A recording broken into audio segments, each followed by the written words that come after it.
কামৰূপ জিলাৰ অংগনবাড়ী কৰ্মীসকলৰ মাজত স্মাৰ্টফোন বিতৰণ। কামৰূপ জিলা প্ৰশাসন আৰু জিলা সমাজ কল্যাণ বিষয়াৰ কাৰ্যালয় উদ্যোগত বিতৰণ কৰা হয় এই স্মাৰ্টফোন। আমিনগাঁওস্থিত গুৱাহাটী বায়োটেক পাৰ্কত অংগনবাড়ী কৰ্মীলৈ স্মাৰ্টফোন বিতৰণ কাৰ্যসূচী অনুষ্ঠিত হয়। অনুষ্ঠানত পৰিৱেশ আৰু বন মন্ত্ৰী চন্দ্ৰমোহন পাটোৱাৰী মুখ্য অতিথি হিচাপে উপস্থিত থাকে।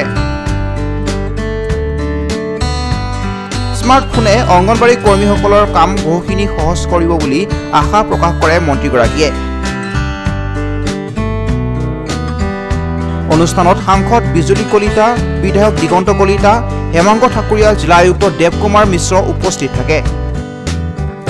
মানে আচলতে গোটেই ৰাজ্যখনতে আমাৰ যিখিনি অংগনবাড়ী সহায়িকা আছে, ৱৰ্কাৰ্ছ আছে, তো তেওঁলোকক আমি আমাৰ চৰকাৰৰ পৰা এটা স্মাৰ্টফোন দিয়া হৈছে।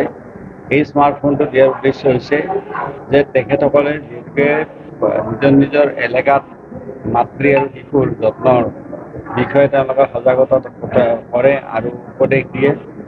গতিকে সেই ক্ষেত্ৰত এইটো যিটো মানে ইয়াৰ এটা এপছ এটা তৈয়াৰ কৰা হৈছে, এপছটোত এনেকুৱা ধৰণৰ কৰা হৈছে যে এই এপছটো তেওঁলোকৰ স্মাৰ্টফোনত যেতিয়া ডাউনলোড কৰি ল'ব পোষণ, গতিকে তেতিয়া শিশুটোৰ আচলতে স্বাস্থ্য ভাল হৈছে নে নাই, জন্ম হোৱাৰ পিছত শিশুটো ওখ হৈছে নে নাই, শিশুটোৰ স্বাস্থ্যটো ঠিকমতে উন্নত হৈছে নে নাই, এই গোটেই কথাবিলাক ঠিক তেনেদৰে মাকৰ স্বাস্থ্য কেনেকুৱা আছে, এই গোটেইখিনি কথা তেওঁলোকে যেতিয়া জানিব, জনাৰ পিছত তেওঁলোকে এই কথাখিনি আমাৰ PHCত জনায়, হস্পিটেলত জনায়, আৰু তাৰোপৰি তেওঁলোকে নিজেও যিখিনি তেওঁলোকে উপদেশ দিব পাৰে উপদেশ দিয়ে। এতিয়া আমাৰ চৰকাৰে সিদ্ধান্ত লৈছে যে সকলোকে আমি এনেকুৱা স্মাৰ্টফোন দিলোঁ আৰু প্ৰতি ঘৰতে তেওঁলোকে যেতিয়া যাব আৰু গৈ পেলাই শিশুটোৰ মাকৰ ফটো ল'ব আৰু ফটো লৈ তেওঁলোকে আমাৰ পৰ্টেলটোত আপলোড কৰিব।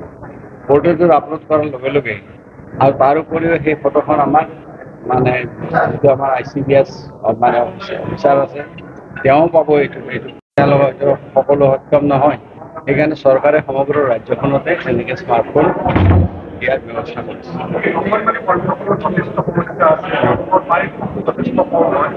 সেইবিলাক কথা চৰকাৰে আলোচনা বিলোচনা কৰিব, এতিয়াও কোনো সিদ্ধান্ত হোৱা নাই এই সন্দৰ্ভত। গতিকে চৰকাৰে এইটো আলোচনা কৰিব, তেওঁলোকৰ বিভিন্ন সময়ত বিভিন্ন দাবী উত্থাপন কৰিছে আৰু চৰকাৰৰ সেই কথাখিনি বিবেচনাধীন হৈ আছে। গতিকে এতিয়ালৈকে কোনো ফাইনেল সিদ্ধান্ত এতিয়ালৈকে হোৱা নাই।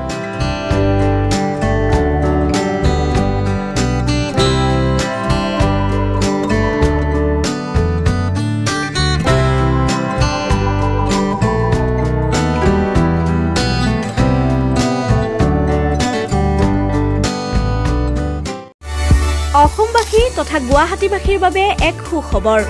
গুৱাহাটীৰ গণেশপুৰীস্থিত প্ৰভিন্স কলেজত আৰম্ভ হৈছে 2025-26 বৰ্ষৰ HS BA BComৰ নামভৰ্তি প্ৰক্ৰিয়া।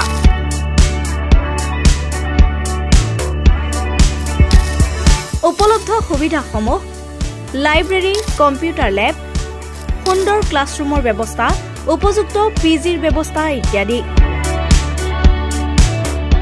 অভিজ্ঞতা সম্পন্ন শিক্ষকৰ দ্বাৰা শিক্ষা প্ৰদানৰ ব্যৱস্থা থকা প্ৰভিন্স কলেজত নামভৰ্তিৰ বাবে শীঘ্ৰেই যোগাযোগ কৰক 97067785566 অথবা 86388114117 আৰু 98643155576 আৰু 8876225551 নম্বৰত।